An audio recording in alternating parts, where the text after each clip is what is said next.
जय हिंद सारे चीते को। तो अभी देख लेते हैं फटाफट जी इसके कुछ महत्वपूर्ण क्वेश्चन, ठीक है।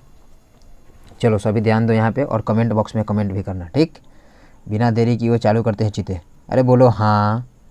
चलो पहला क्वेश्चन है तुम्हारा, हैबर विधि द्वारा अमोनिया के उत्पाद में किस उत्प्रेरक का उपयोग किया जाता है?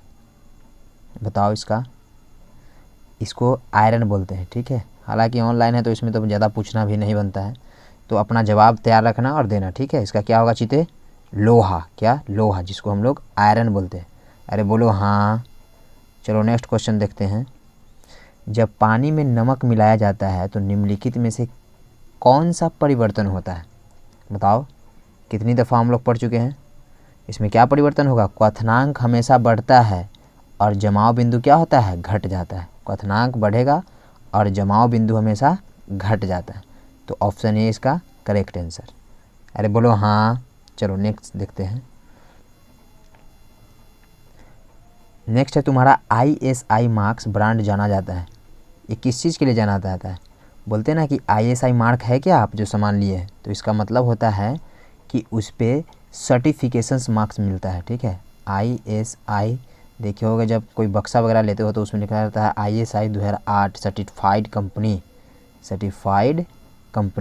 तो ये सर्टिफिकेशन मिलता है, ठीक है, सर्टिफाइड कंपनी, ओके। और ऐसे जेड का रहेगा मार्का, है ना, तो इसको बोलते हैं certification mark. ISI mark brand जाना जाता है सर्टिफिकेशन मार्क के लिए। अरे बोलो हाँ। चलो नेक्स्ट देखते हैं फटाक से। थर्मोकॉल्स ताप युग द्वारा बनाया जाता है। बताओ इसका जवाब जल्दी से। थर्मोकॉल ताप युग्मक किसके द्वारा बनाया जाता है? हमेशा ये दो अदृश्य धातुओं द्वारा बनाया जाता है। किस द्वारा? दो अदृश्य धातु द्वारा। दो एक सदृश धातु गलत, दो अधातु ये तो बिल्कुल गलत, इनमें से कोई नहीं। दो असदृश्य धातु द्वारा ही बनाया जाता है, याद रखो इसे, ठीक है। नेक्स्ट देखते हैं। समुद्री जल को शुद्ध जल में किस प्रक्रिया द्वारा बदला जा सकता है? Very very important questions. बताओ इसका। समुद्री जल को शुद्ध जल में किस प्रक्रिया द्वारा बदला जा सकता है? इसे उत्क्रम प्रासरण प्रक्रिया द्वारा, ठीक है। नेक्स्ट देखते हैं। जवाब रेडी रखना और इसमें कोशिश करना अपने मन से जवाब को जल्दी से हिट करने का, ठीक है, क्वेश्चन का आंसर को। अरे बोलो हाँ। चलो आगे बढ़ते हैं। 6 नंबर क्वेश्चन कहता है हाइड्रोजन को वायु में जलाने पर प्राप्त होती है। बताओ जल्दी से। अरे बोलो चीते जल्दी। हाइड्रोजन को जब वायु में जलाते हैं तो क्या प्राप्त होता है? अरे यार जल प्राप्त होगा, और क्या होगा? क्या? जल, ठीक है। H2O क्या है इसका जल का? H2O। और कार्बन डाइऑक्साइड का CO2, ठीक है। ये जो हम लोग पेप्सी वगैरह या कोको कोला पीते हैं उसमें क्या होता है? CO2, ठीक है। नॉर्मल पेय पदार्थ जितना होता है उसमें CO2 गैस पाया जाता है, ठीक है। आगे बढ़ते हैं। वह विज्ञान जिसका संबंध जीवधारियों के अध्ययन से होता है क्या कहलाता है? तो ये तो सबसे हलवा क्वेश्चन है, समझ रहे हो।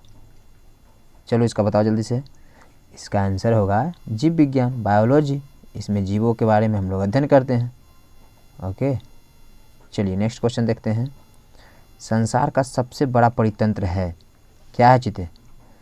झील, स्थल और वन नहीं। लगभग 70% से यह पार्ट पे क्या है हमारा? जल ही है, ठीक है। तो ये क्या हो जाएगा? सागर, जिसको हम लोग बोलते हैं ओशियन। अरे बोलो हाँ। इसका मतलब इसका सही जवाब है आपका ओशियन, ठीक है, सागर।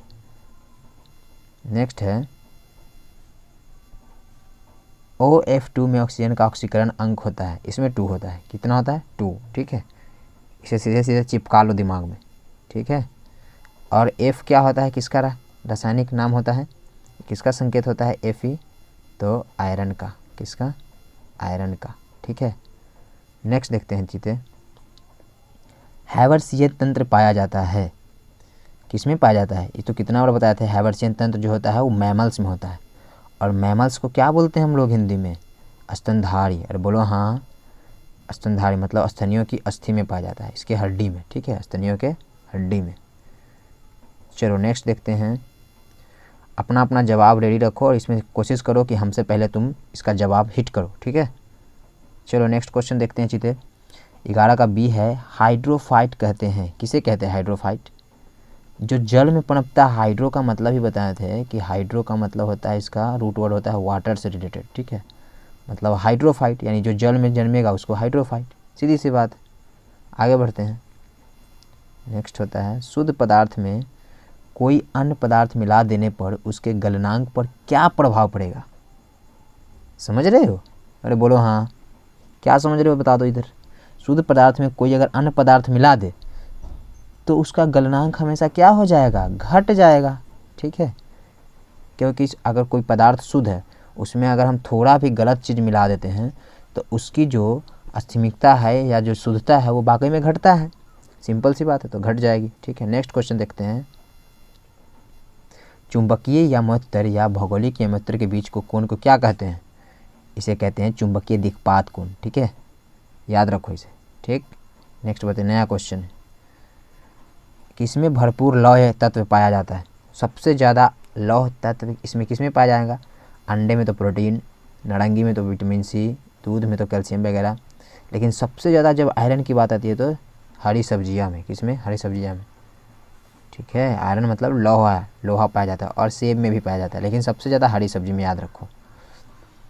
नेक्स्ट क्वेश्चन है, निम्नलिखित में से वह अंग कौन सा है जो मानव शरीर में ग्लाइकोजन के रूप में कार्बोहाइड्रेट को जमा करता है? यह अंग है तुम्हारा यकृत। कितनी बार बताया था कि विटामिन ए को हमेशा ये संचरित करके रखता है। कौन? यकृत, जिसको हम लोग बोलते हैं लीवर। क्या? लीवर, ठीक है। और शरीर की सबसे बड़ी ग्रंथि लीवर, ठीक है। और अगर बोले कि बाहरी शरीर का सबसे बड़ी ग्रंथि तो त्वचा, ठीक है। अगर शरीर की सबसे बड़ी ग्रंथि पूछे और ऑप्शन में त्वचा भी रहे और लीवर भी रहे तो क्या मारोगे? उसमें त्वचा, ठीक है, सबसे बड़ी होती है। और इंटरनल में जब पूछता है तो लीवर। अगर इसमें से दोनों में से कोई ऑप्शन एक रहे तो लीवर होगा। जैसे यहाँ पे अभी यकृत है तो इसका आंसर लीवर, ठीक है। आगे बढ़ते हैं। नेक्स्ट देखते हैं चित्ते, भारहीनता होती है, किसमें होती है भारहीनता? तो निर्वात की स्थिति में ना, जब गुरुत्वाकर्षण घटता है ना, गुरुत्वाकर्षण शून्य की स्थिति में क्या होता है? भारहीनता महसूस होता है। और गुरुत्वाकर्षण का जो मान है वो शून्य कहाँ पे होता है पृथ्वी के? वो हमेशा सेंटर में शून्य होता है, भूमध्य रेखा पे न्यूनतम होता है, ठीक है। भूमध्य रेखा पे न्यूनतम, ठीक है, मिनिमम, ऐसा ना। और पोल पे, ध्रुव पे सबसे ज़्यादा होता है। बोलो, ध्रुव पे क्या होता है? सबसे ज़्यादा। नेक्स्ट देखते हैं, टैकियान से तात्पर्य है, टैकियान से तात्पर्य क्या होता है? प्रकाश गति से तीव्र गति वाले कण को बोलते हैं टैक्योन, ठीक है, याद रखो इसे क्वेश्चन को। नेक्स्ट देखते हैं जिते, प्राकृतिक वर्णवाद से विशेष संबंध था। मतलब वर्णवाद का मतलब होता है जो जन्म का सिद्धांत होता है, प्राकृतिक जन्म का सिद्धांत।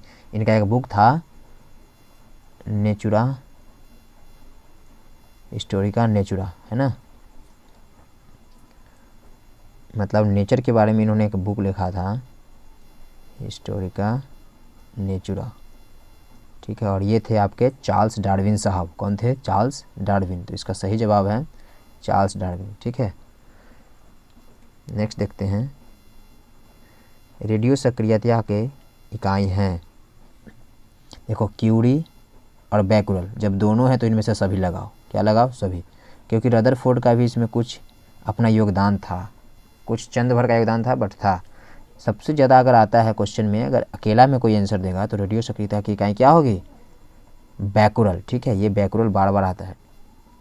आवर्त सारणी का लंबा रूप निर्भर करता है, आवर्त सारणी का लंबा रूप निर्भर करता है उसके आवर्त पे। क्या चीज़ पे? आवर्त पे। तो आशा करते हैं ये सारे क्वेश्चन समझ में आ गया होगा। Thank you very much for watching this video.